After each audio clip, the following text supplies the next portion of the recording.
하나님 말씀 보겠습니다. 사사기 1장 11절부터 20절까지 21절까지인데 20절까지 잘못했네요. 11절부터 21절까지 보겠습니다. 저와 여러분 한 절씩 교독하겠습니다. 거기서 나아가서 드빌의 주민들을 쳤으니 드빌의 본 이름은 기랴세벨이라.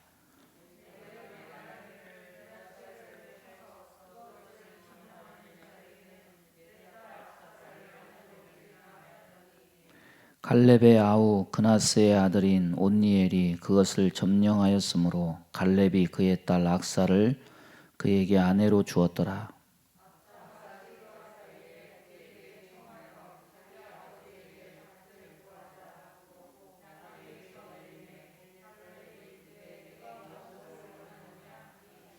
이르되 내게 복을 주소서. 아버지께서 나를 남방으로 보내시니 샘물도 내게 주소서 하매 갈렙이 윗샘과 아랫샘을 그에게 주었더라.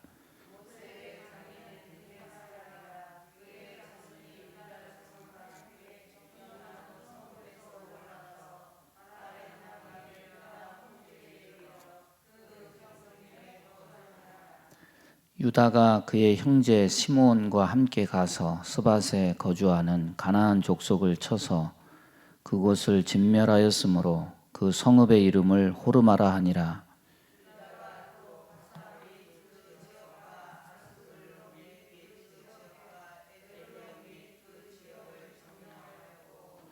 여호와께서 유다와 함께 계셨으므로 그가 산지 주민을 쫓아내었으나 골짜기의 주민들은 철병거가 있으므로 그들을 쫓아내지 못하였으며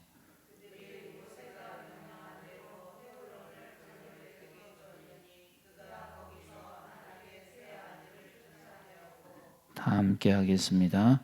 베냐민 자손은 예루살렘에 거주하는 여부수 족속을 쫓아내지 못하였으므로 여부수 족속이 베냐민 자손과 함께 오늘까지 예루살렘에 거주하니라. 아멘. 오늘 5월 5일인데 요즘에는 보면은 고물상의 장소가 지정돼 있잖아요. 여기 보면 마포에도 보면은 지나가다 보면 고물상이 꽤 많습니다. 옛날에는 고물상이 지정 장소에 있는 게 아니라 리어카 끌고 다녔어요. 다 기억나시죠? 뭐 빈병, 고철 이런 거 있으면은 그걸 엿으로 바꿔줬습니다. 그래서 뭐 흔히 그때는 어떤 얘기가 있었냐? 엿 바꿔 먹었냐? 뭐 그런 얘기가 농담처럼 통용되던 그런 시대인데 지금 애들한테 이런 얘기하면 엿 바꿔 먹었냐 그러면은 왜 엿을 바꿔 먹어요? 엿을 사 먹지? 뭐 이렇게 얘기할 것 같아요. 근데 그때는 뭐도 있었냐면은 고물상도 있었지만은 어떻게 보면 칼 갈아주는 사람, 가는 기계 가지고 이렇게 돌아다니면서 칼 갈아주고 또 또 있었냐면은 땜질하는 분도 계셨어요. 땜질. 그러고 보면 배달 사업이 지금 나온 게 아니라 옛날에 그렇게 다 나왔던 것 같아. 40년, 50년 전에요. 기억나시죠? 솥 빵꾸나고 냄비 빵꾸나면은 그런 분들 오면은 가가지고 그거 땜질했잖아요. 지금 시각으로 보면은 이제 요즘은 뭐 위생이라든지 중금속 이런 거를 많이 신경 쓰기 때문에 지금 시각으로 보면 그걸 왜 구멍난 걸 떼워서 쓰냐, 그거 중금속 오염되면 어떡하냐 이렇게 해가지고 버리라고 그럴 거예요. 근데 그때는 솥도 그렇고 노쇠도 그렇고 구멍 냄비도 그렇고 물자가 귀한 시절이니까 냄비 노란 냄비 같은 거 구멍 한두 개씩 다 뚫은 것은 일품 다반사고, 쓰다 보면은 이쪽을 떼웠는데 다른 쪽에 구멍이 또 나가지고 낭패를 보는 그런 일도 있었습니다. 왜 이야기를 하느냐? 어떻게 보면은 이 사사기의 초반의 말씀은 이런 것과 비슷한 거죠. 구멍을 떼웠는데, 구멍난 인생인데 여기를 떼워주니까 다른 쪽에 구멍이 또 나가지고 낭패를 보는 그런 비슷한 일들을 여기서 우리가 보게 됩니다. 애굽에서 종된 백성을 끌어내 가지고 하나님 나라, 하나님의 백성을 삼고자 단절시키고, 애굽에서 완전히 단절을 시키고 이제 새로운 땅, 가나안 땅으로 이끈 것이 뭐냐? 이것이 출애굽이죠. 그런데 가나안을 정복한 이 출애굽 2세대 후에 나타나는 현상은 뭐냐면은, 거기서 꺼냈는데, 애굽에서 꺼내서 단절시켰잖아요. 그러면 단절시키면 어떤 세상적인 것들, 육신적인 것들, 이것을 끊으라는 의미로 하나님께서 거기서 구해내서 다시는 돌아가지 마라, 이런 의미로 홍해도 일부러 건넜죠. 그리고 또 그들의 믿음이 문제도 있어서 결국 40년 동안 광야에서 뺑뺑 돌다가 1세대가 다 죽고 2세대가 믿음을 이어받아서 가나안을 정복했는데, 출애굽 2세대 후에 또 나타나는 현상은 뭐냐? 아니, 거기서 끊었더니 또 여기 와서 급속하게 또 가나안화가 진행이 되는 거죠. 빼내서 하나님의 백성을 삼으려고 했더니 새로운 땅에 가서 그곳의 문화, 그곳의 사람들의 우상에 금세 물들고 또 친숙해져 버려요. 다른 곳에 구멍이 나는 거죠. 여러분, 이스라엘의 가장 선봉이 되는 지파가 유다 지파죠. 유다 지파. 그래서 사사기 뚜껑 딱 열면은 처음에 나오니까 처음에 어느 지파가 올라가리까? 유다 지파가 제일 먼저 나오지 않습니까? 1절에서 7절까지 우리가 봤습니다. 겉보기에는 하나님께 묻고 하나님을 찾고, 야, 이 사람들이 그래도 아직은 믿음이 있나 보다, 이렇게 우리는 받아들였지만은 뚜껑을 열고 자세히 보니까 그것이 아니더라. 내용은 다르더라. 시므온 지파 연합해서 가는 것은 묻지도 않고, 또 가나안 방식으로 전쟁을 처리하는 그런 방식을 볼 때 또 변질되어 가고 있구나. 이것을 우리가 여기서 깨달을 수가 있는 겁니다. 우리가 지난 시간에 10절까지 봤죠. 10절뿐만 아니라 이 8절에서 15절까지는 그때 이야기가 아니죠. 그때 이야기가 아니라 과거 얘기를 말하는 겁니다. 누구냐면은, 하나는 8절에서 10절은 갈렙 얘기고, 또 오늘 보는 10절에서 15절까지 얘기는 온니엘과 갈렙의 사위 온니엘과 조카이기도 하고, 또 그 딸 악사 이야기죠. 지난 시간에 갈렙의 예를 들고 마쳤는데, 오늘은 그 나머지 부분을 살펴보면서 우리가 은혜를 나누겠습니다. 첫 번째 보면은 온니엘과 악사 얘기가 나옵니다. 온니엘은 여호수아서에서 기럇세벨을 점령을 하고, 갈렙의 딸 악사는 전쟁의 승리를 거머쥔 이 온니엘과 결혼을 하는데, 이 내용이 여호수아서 15장에 기록이 되어 있습니다.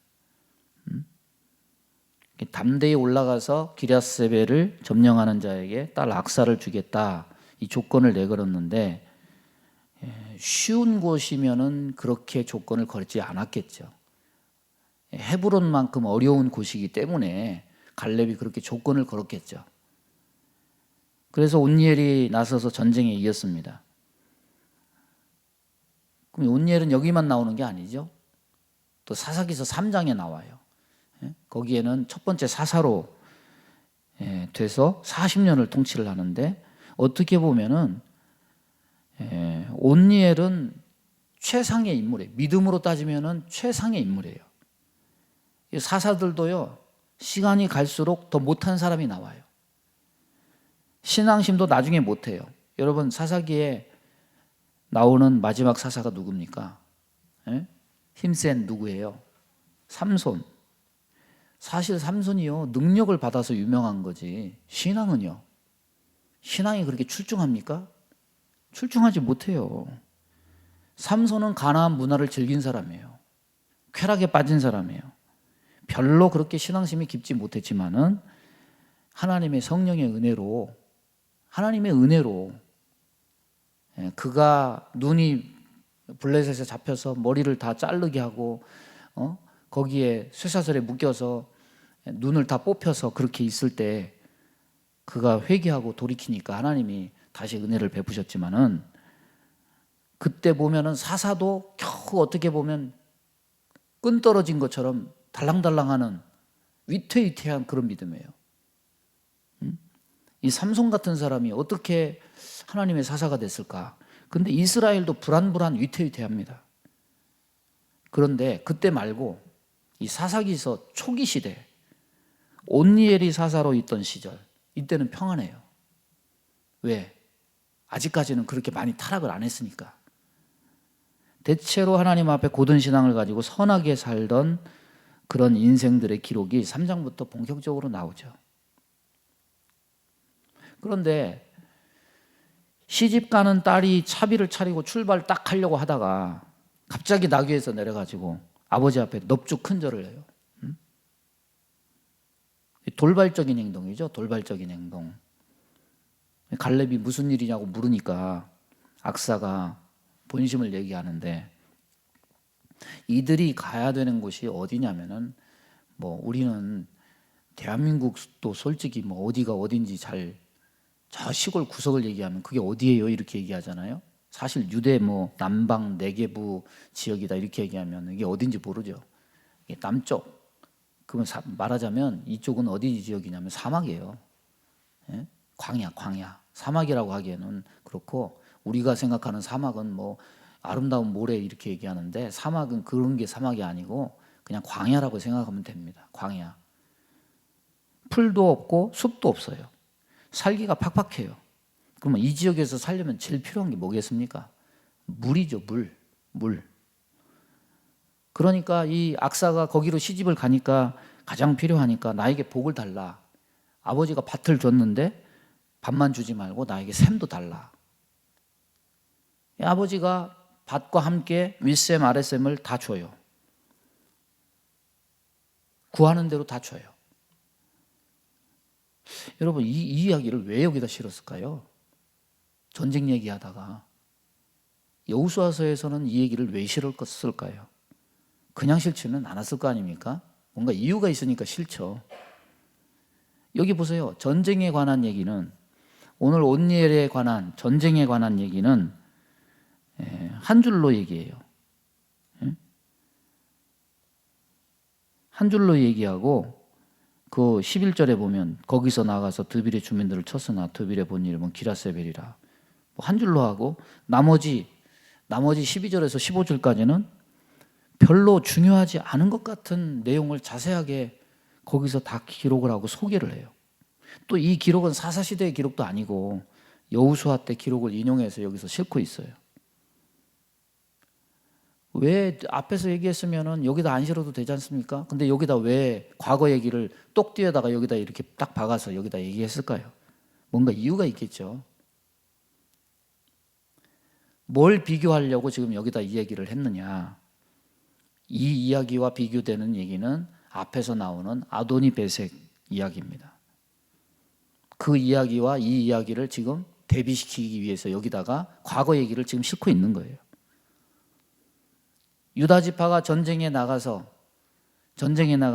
승리를 했습니다. 그 결과 아도니 베색 통치자를 체포하고 예루살렘으로 끌고 가서 평생 전리품으로 그가 수치를 당하다가 거기서 자연사를 했는데 이것은 또 어떻게 보면은 하나님의 방식으로 죽이지 않은 것에 대해서는 이스라엘 백성들이 잘못한 거지만은 또 이것은 뭘 보여주기도 하냐면 하나님의 공동체를 대적한 자의 결과가 얼마나 말로가 비참한지 이것을 보여주는 사건이에요. 손가락, 발가락, 수족을 다 절단당하고 평생 죽을 때까지 조롱당하다가 죽어가는 이 그림. 누가 이런 종말을 원합니까? 하나님의 공동체를 대적하는 자의 종말은 비참하다는 거죠. 하지만 이것과 반대로 하나님의 공동체 안에 속해 있으면서 그것도 적당히 신앙생활을 하지 않고 믿음의 온전한 궤도를 따라서 행하는 자는 하나님의 은혜가 있어요. 구하면 더해지는 은혜와 복이 있어요. 온니엘에게는 시집가는 온니엘에게 시집가는 이 약사 이야기의 초점은 뭐냐면 그 아버지의 믿음에 그 딸의 믿음, 이런 예도 되는 거죠. 그런데 그것만 있지 않아요. 믿음으로 행하는 자의 지경이 넓혀진다. 따라서 보세요. 믿음으로 행하면 지경이 넓혀진다. 여러분, 남자는 전쟁으로 땅을 넓히고 있어요. 그런데 그 당시 여자는요, 노예, 여자, 어린아이는 인권이 없어요. 지금으로부터 뭐 몇천 년 전 얘기 아닙니까? 여러분, 미국도 투표하고 이런 게 몇십 년 안 됩니다. 미국 같은 나라도. 그러니까 이 요즘 뭐 인권 하니까 인권이 처음부터 있었던 거 아니잖아요. 우리 어렸을 때는 똑같지 않아요? 근데 여자가 뭘 구한다, 이거는 참 언감생심 굉장히 어려운 시대예요. 그런데 믿음으로 구하니까 얻어져요. 뭐 이렇게 얘기할 수도 있어요. 뭐 아버지를 잘 만났으니까 그렇지 뭐. 아버지 잘 만난 것도 사실이죠. 그런데 믿음만 있었던 것이 아니고 하나님의 은혜로 가진 땅도 있어요. 경제적으로만 여유 있는 아버지가 아니라 믿음의 아버지이기도 해요.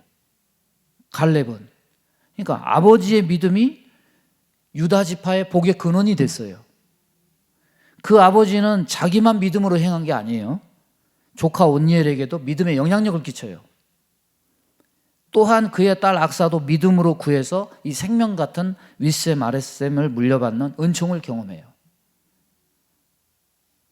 그러니까 보세요. 유다 지파 안에서 아버지가 딸에게 영향을 주고 삼촌이 조카에게 영향을 주고 땅도 넓혀지고 전쟁에 승리하고 구하니까 받기도 하고.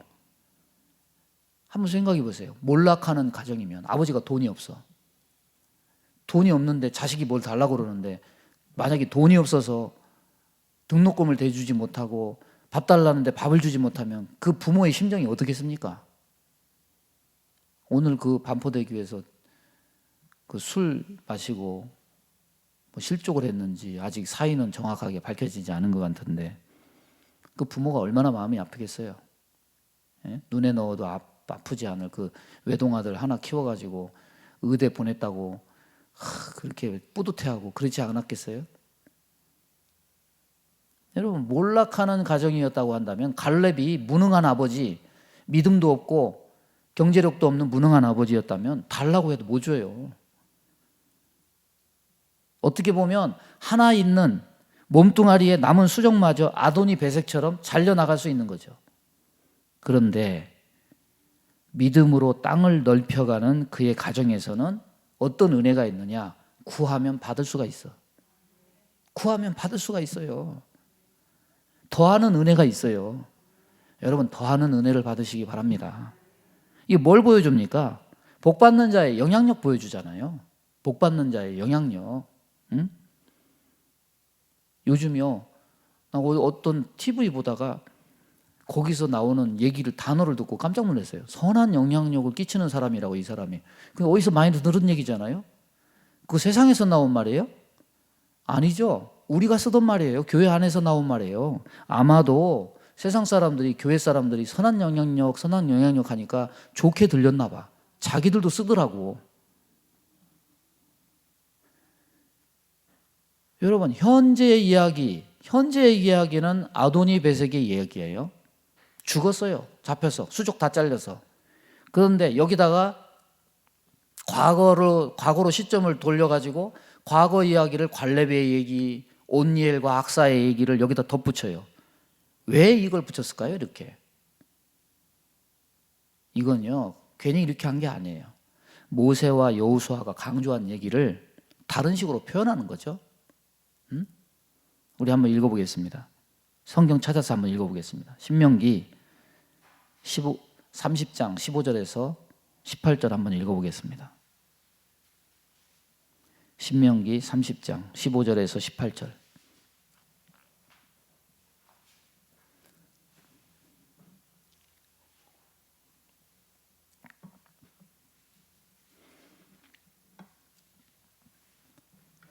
다 찾으셨어요? 예, 다 같이 읽습니다. 보라, 내가 오늘 생명과 복과 사망과 화를 내 앞에 두었나니 곧 내가 오늘 내게 명령하여 내 하나님 여호와를 사랑하고 그 모든 길로 행하며 그의 명령과 규례와 법도를 지키라 하는 것이라.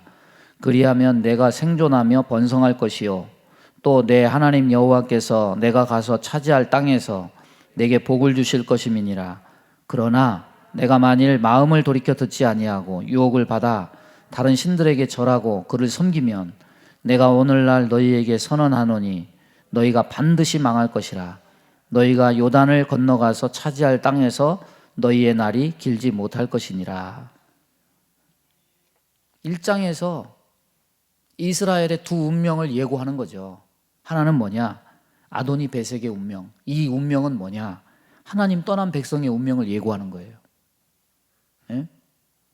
수족이 잘리고 포로로 잡히고 노예로 살고 결국 그런 삶을 살아요. 그런데 온니엘과 악사 부부는 갈렙은 믿음으로 사는 백성의 평안과 번성을 예고해줘요. 여러분 세상에서 다 잘 되길 원하죠. 생육하고 번성하여 땅에 충만한 복을 받기를 원하죠. 그런데 창세기를 보면요, 생육하고 번성하여 땅에 충만하라, 이 복은요 사람에게만 주신 것이 아닙니다. 이 세상에 있는 모든 창조물, 생명체에게는 전부 똑같이 줬어요. 생육하고 번성하여 땅에 충만하라.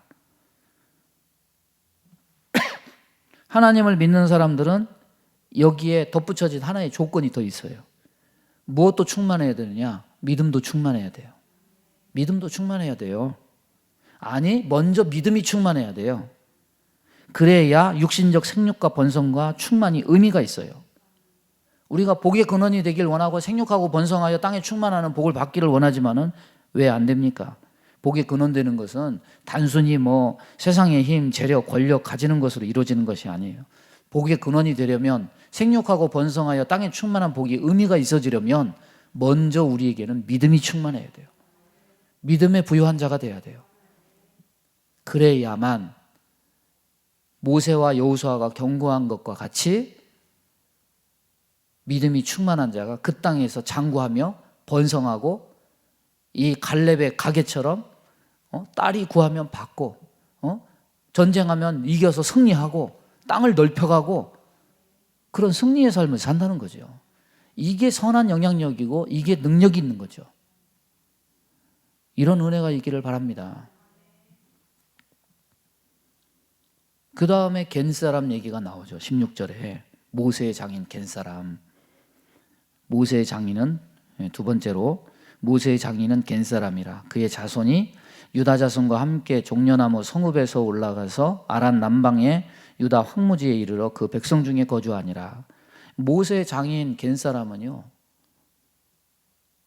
이스라엘 혈통이 아닙니다. 이방인이에요. 이방인. 근데 모세를 돕고 후대에서 나중에 이스라엘에 거주하게 됐는데 여기 16절 말씀을 보면은 이 겐 족속들이 어떻게 이동을 하고 어디에 살았는지를 말해주는데 이 종려나무 성읍은 어디를 가리키냐면 여리고입니다. 여리고. 여리고에는 종려나무가 많았어요. 이 사람들이 여리고에 올라갔다. 이것은 뭘 의미하는 거냐면 여리고가 1차적인 정착지였다는 것을 여기서 말해줘요. 그러니까 이 사람들도 여리고성 함락할 때 함께 거기에 동참한 거라는 거죠. 유다 황무지는 유다 광야를 말하는 거고 유다 광야에 살던 백성은 유다 지파의 백성들을 가리키는데 종려나무 성읍에 올라가서 유다 황무지에 이르렀다. 이 말은 유다가 시므온과 함께 정복 활동을 할 때 이 겐 사람들도 그 전쟁에 동참해서 거기 함께 했다는 것을 알 수 있고 또 이 겐 족속의 거주지가 최종적으로 어디였느냐? 유대 광야였다는 것을 알 수가 있는 거죠. 유다 지파 사람들과 함께 살았다는 거예요. 근데 사실 이 이야기를 여기다 왜 실었을까요? 이것도 의문이에요. 이것도 현재 얘기가 아니에요. 아마도 땅 분배 후의 이야기니까 이것도 과거의 이야기란 말입니다. 근데 여기에 삽입을 했어요. 여러분 민수기 이건 찾지 마세요. 제가 그냥 읽어드릴게요. 민수기 10장 29절 30절 보면 모세가 모세의 장인 미디안 사람 르우엘의 아들 호밥에게 이르되 여호와께서 주마하신 곳으로 우리가 행진하나니 우리와 동행하자. 그리하면 선대하리라. 여호와께서 이스라엘에게 복을 내리리라 하셨느니라. 호밥이 그에게 이르되 나는 가지 아니하고 내 고향 내 친족에게로 가리라. 처음에 거절해요. 안 간다고. 근데 모세가 재차 권유를 합니다. 그 뒤에 이어지는 말씀 보면 모세가 이르되 청하건대 우리를 떠나지 마소서. 당신은 우리가 광야에서 어떻게 지칠지를 아나니 우리의 눈이 되리이다. 우리와 동행하면 여호와께서 우리에게 복을 내리시는 대로 우리도 당신에게 행하리이다. 그 백성 중에 거주했다고 그랬어요. 오늘 말씀에. 그런데 모세가 호밥에게 권유할 때 우리와 동행하면 여호와께서 우리에게 복을 내리시는 대로 우리도 당신에게 행하리이다. 이 모세의 말이 그대로 예언대로 약속대로 그대로 성취가 된 거죠. 이방인이 하나님의 백성과 함께 했고 또 하나님의 백성과 함께 함으로써 예수님이 태어난 지파의 땅을 기업으로 받아서 그들 중에 거주해요. 자, 온니엘과 악사 이야기는 이스라엘 지파 내에서 믿음을 가졌을 때 어떤 복을 주느냐 이걸 말해준다고 한다면 그건 더하는 은혜죠. 믿음이 있으면 더해지고 복의 근원이 되고 번성하는 은혜를 누린다는 거죠. 근데 이 겐 족속의 이야기는 이스라엘 지파 내의 이야기가 아니죠. 이 겐 족속은 이스라엘 지파 밖의 사람이죠. 이 지파 밖에 있는 사람이 믿음을 가졌을 때 어떤 복을 주느냐? 하나님의 백성이 되고 하나님의 기업을 나누어 가지게 된다. 하나님 백성은요 원래 혈통이 아닙니다. 혈통을 기준으로 정해진 게 아니에요. 혈통을 기준으로 정해졌다면 갈렙도 아니에요. 갈렙도 그니스 사람이에요. 라합도 아니에요. 룻도 아니에요. 뭐 모압 족속, 가나안 족속 많잖아요 성경에. 그런데 이 사람들이 다 어떻게 하나님 백성에 하나님 기업을 나누면서 여기에 다 동참하게 됩니까? 그 이유는 딱 하나밖에 없어요. 하나님의 백성과 함께해서 그 하나님을 나의 하나님으로 섬겼기 때문에 믿음을 기준으로 정해진 거라는 거죠. 여러분 사사기 첫 장에서 이 온니엘과 악사 겐 족속의 이야기 아니 과거에 이미 이야기한 거를 땅 분배했을 때 다 끝난 얘기를 그런 얘기들을 과거에 있는 얘기들을 현재로 소환해 가지고 이렇게 연달아서 말하고 있는 이유는 뭐냐면 지금 현재 이 상황이 어떤 상황입니까? 가나안 문화에 동화되고 변질되어 가는 상황이죠. 그런 상황 속에서 어떤 의미냐? 믿음만 있으면 복의 근원으로서 약속이 성취가 더해지고 믿음만 있으면 혈통이 달라도 하나님의 백성이 되고 하나님의 기업을 얻는데 이런 하나님의 은혜가 예비되어 있음에도 불구하고 너희는 왜 거꾸로 가냐? 너희는 왜 믿음의 퇴보를 보이고 있느냐? 이 경고의 말씀으로 뒤로 가지 말라는 의미로 이렇게 말씀하는 걸 거예요. 결국 문제가 되는 것은 뭐냐면 우리의 믿음이 자꾸 변질되고 퇴보되고 이것이 문제인 거지 하나님의 은혜 약속이 문제 있는 것은 아니라는 거죠. 세상은 원래 변하는 겁니다. 원래 변하는 거예요. 이 세상에 멈춰 있는 것은 하나도 없어요. 여러분 나이 들고 자꾸 피부가 쭈글쭈글해지고 너무 서럽게 생각하지 마세요. 응? 우리는 그게 소망이 아니잖아요. 젊게 사는 것이 소망이 아니라 하나님 나라가 우리의 목표예요. 요즘요 다 힘들다 그러죠. 뉴스 잠깐 보니까 뭐가 나오냐면 코로나 때문에 타격을 입은 또 업종이 있더라고. 그 지입 차량이라는 거. 지입 차량 뭔지 아시죠? 버스를 자기가 사서 회사에 들어가요. 그러면 회사는 회사 차량으로 등록을 해줘. 서로 이익을 보는 거죠. 개인으로 사업하면 고객을 물어다 주지 못하니까 회사라는 대표성을 가지고 이렇게 하면은 회사가 자기네 홍보를 해가지고 이 차를 굴릴 수 있도록 많은 고객을 물어다 주잖아요. 회사는 또 회사 입장에서는 자기네가 버스 하나에 2억 정도 되는데 그걸 다 살려고 그러면 몇십억 드는데 개개인이 버스를 가지고 자기한테 들어오면은 회사 입장에서는 비용 절감이 돼서 좋고, 근데 이 코로나 딱 터지고 나니까 뭐 관광 꽝이니까 그냥 차량이 전부 다 멈춰 서버린 거죠. 그 뭐 하루에 한 달에 차량 할부금이 뭐 최소 300에서 500이래요. 이분들이 울며 겨자 먹기로 뭐 막 트럭도 운전하고 막 하는 거예요. 근데 뭐 그렇게 해봐야 한 달에 200, 300 벌기가 빠듯한데, 아니 이거 마이너스 되는 거 뻔한데 왜 그렇게 하냐고 그랬더니, 어쨌거나 빚잔치 지금 빚이 계속 늘어가는 상황인데 그거라도 벌어서 빚을 보충하려고 벌충이라도 하려고 지금 울며 겨자 먹기로 이렇게 한다고 그렇게 얘기하는 거예요. 참 안타깝죠.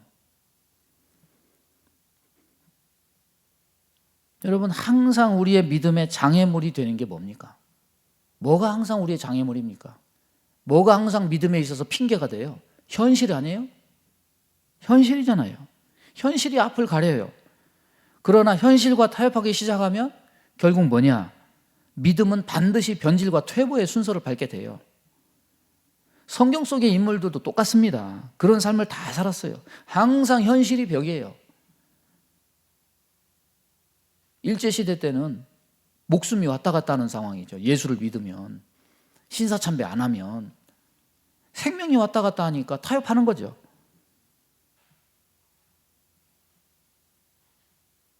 성경에 있는 모든 사람들은 어떻게 살았느냐? 믿음 있는 사람들만 그 삶 속에서 희망을 보았고, 복의 근원이 되었고, 더하는 은혜를 입었고, 기업을 얻었다. 따라서 말씀이 우리 삶을 판단해 주는 거죠. 지금 당장은요, 현실과 타협하는 것이 내 생명을 살리는 것 같이 보여요. 그러나 인생은 단기 마라톤이 아니죠. 끝까지 가봐야 하는 거죠.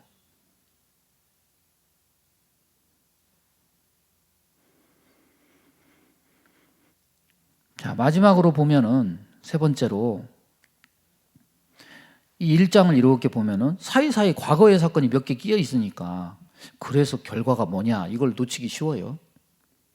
1장 초반도 딱 읽으면 뭐 이스라엘 백성이 여호와께 묻자오되 뭐 신앙도 괜찮아 보여요.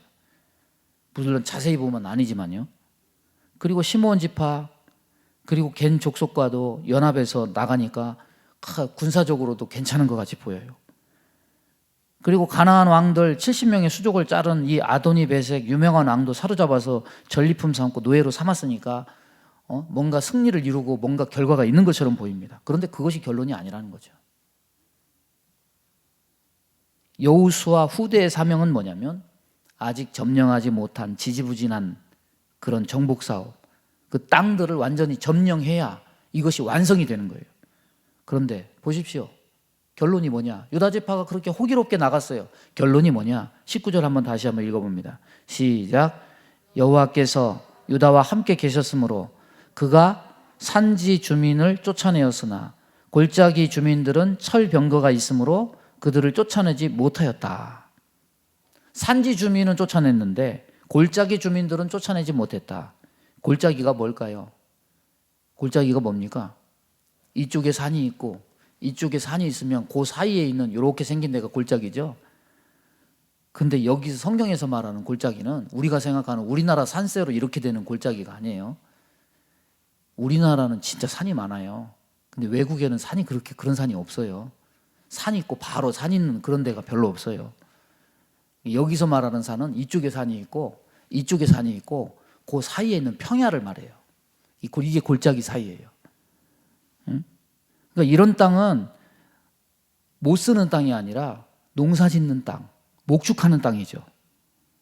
여러분 옛날부터 도시가 어디에 생깁니까? 평지나 아니면 강을 끼고 사람들이 이렇게 자주 편하게 왔다 갔다 할 수 있는데 생기죠. 거기에 이제 성을 쌓고 사람들이 왔다 갔다 하면 문명과 문화가 발달하고, 그러다 보면 대장간이 생기고, 그러다 보면 무기가 발달하고 칼이 나오고, 특히 뭐가 나오냐면 이 시대에는 철병거가 나와요. 철병거는 지금으로 말하면 탱크와 똑같죠. 강력한 무기예요. 옛날에 나온 문서들을 보면은, 애굽의 문서들이 이제 출토가 됐는데, 거기에 뭐 어떤 팔레스타인이나 뭐 히타이트 이런 나라들이 사용하는 강력한 무기다 해가지고 애굽도 그것을 본따 가지고 그것을 만든 거거든요. 그래서 애굽도 이 선례를 따라서 말과 병거를 양성을 했는데, 여러분 이스라엘은요 솔로몬 시대에 이르기까지 이런 무기 가져본 적이 없습니다. 대장간도 가져본 적이 없어가지고, 사울왕 시대에도 대장간이 없어가지고 이 백성들이 뭐 가지고 싸웠느냐? 농기구 가지고 싸우잖아요. 또 다윗 시대 때는 그럴 만한 충분한 어떤 능력과 모든 것이 있었지만은 다윗은 하나님 말씀을 철저히 순종을 해서 말 뒷발 힘줄을 다 끊어버리고 병거를 양성하지 않아요. 따라서 이렇게 유명하고 강력한 무기인 철병거를 보고 유다 지파가 두려워하는 것은 당연한 일일 수도 있습니다. 그런데 결과적으로는 뭡니까? 정복하기 쉬운 곳만 정복하고 정작 정복해야 될 곳은 정복하지 못한 거죠. 이게 뭡니까? 반쪽난 영향력이죠. 반쪽난 영향력. 과거의 영향력은 뭡니까? 앞에서 소개한 그런 영향력은 뭐예요? 더하는 영향력, 정복하는 영향력, 확장하는 영향력, 그리고 다른 민족들을 동화시키고 하나님 백성 만드는 영향력. 이게 유다 지파의 영향력이었어요. 그런데 지금 이 사사기 시대 들어서 유다 지파가 지금 뭔가 한다고 하는데 결국 보니까 이건 뭐냐? 껍데기는 괜찮아. 뭔가 있는 것처럼 보여요. 실제적으로는 뭐냐? 딱 까보니까 반쪽의 영향력. 이것이 유다 지파의 현실이라는 거죠. 여러분, 어떻게 보면요, 믿음만 영향력이 아니에요. 따라서 보겠습니다. 불신도 영향력이다. 믿음이 영향력을 발휘하면 불신의 영향력을 깨요. 강력한 영향력이에요. 그런데 실제적으로 믿음이 없으면 불신의 영향력이 믿음의 영향력을 깨요. 아니, 불신이 더 큰 영향력이 될 수가 있어요. 근데 보세요. 유다 지파가 영향력이 없는 것은 자신의 지파로만 끝나지 않아요. 여러분, 유다와 시므온 연합군이 아도니 베섹과 싸워서 어디를 점령했습니까? 8절을 보면 어디를 점령했어요? 예루살렘 점령해요. 그리고 그 예루살렘에서 아도니 베섹이 죽어요. 그런데 그 점령한 예루살렘이 21절 보면 어떻게 나옵니까? 분명히 앞에서는 유다와 시므온이 정복했다고 그래놓고 여기서는 이 예루살렘의 주인이 누구로 나와 있냐면 베냐민 지파로 나와 있어요. 사람들은 이런 거 쪽집게처럼 잘 꼬집어내가지고 봐라, 이거 성경이 거짓말이다 이렇게 하는데 그게 아닙니다. 예루살렘은요 유다하고 베냐민 지파 경계선에 있어요. 경계선에. 그러니까 유다가 예루살렘을 쳐서 점령한 것은 예루살렘 지역 중에 요새화되지 않았던 다른 지역이에요.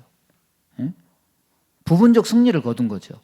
그리고 또 예루살렘은 베냐민 지파에 속한 부분도 있었는데 베냐민 지파도 그 지역에 거주하던 여부수 족속을 완전히 제거하지 못하고 부분만 정복하고 있어요.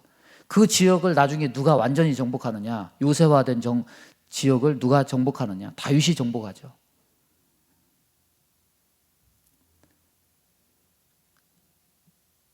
유다 지파의 이 반쪽난 영향력이 누구에게도 미치느냐? 베냐민 지파에도 영향을. 바로 저 경계선에 있는 베냐민 지파도 유다 지파와 똑같이 영향을 끼쳐요. 저들도 역시 여부수 족속을 몰아내지 못해요.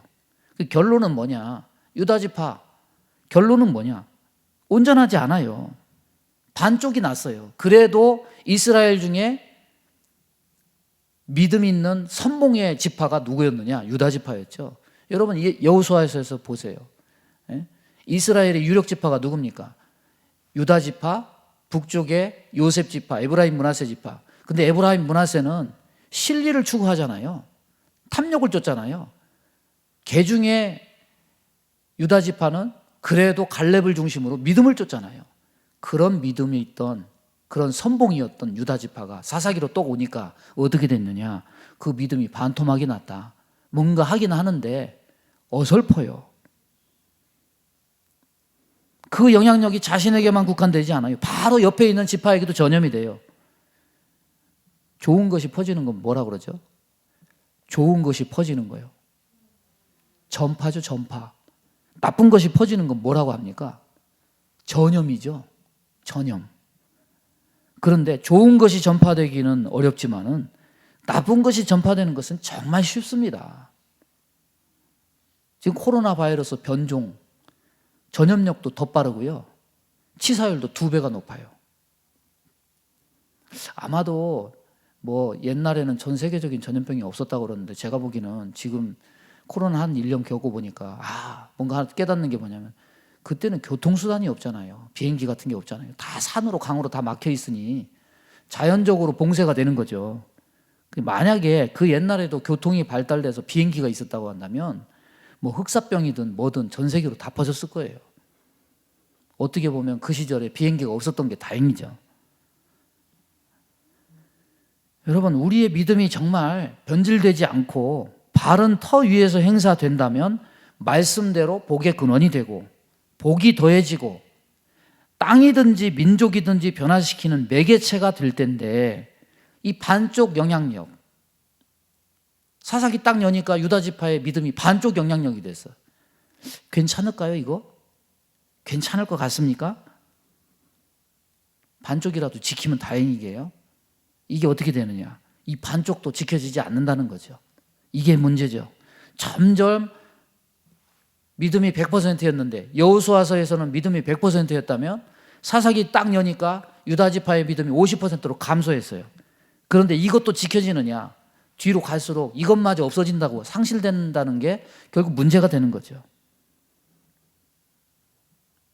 여러분, 믿음을 뒤로 퇴보하고 거꾸로 가는 거는요, 주님이 기뻐하지 않는다고 그랬습니다.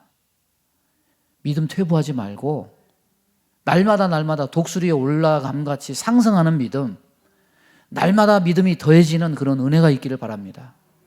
기도하겠습니다. 하나님 아버지, 세월이 갈수록 우리는 늙어가고 우리의 머리는 백발이 될지라도 우리의 믿음만큼은 대장부의 믿음, 부유한 믿음으로 하나님 아버지께서 약속하신 모든 것을 쟁취하는 그런 용사 같은 믿음으로 세워질 수 있도록 인도해 주옵소서. 예수님의 이름으로 기도하옵나이다. 아멘.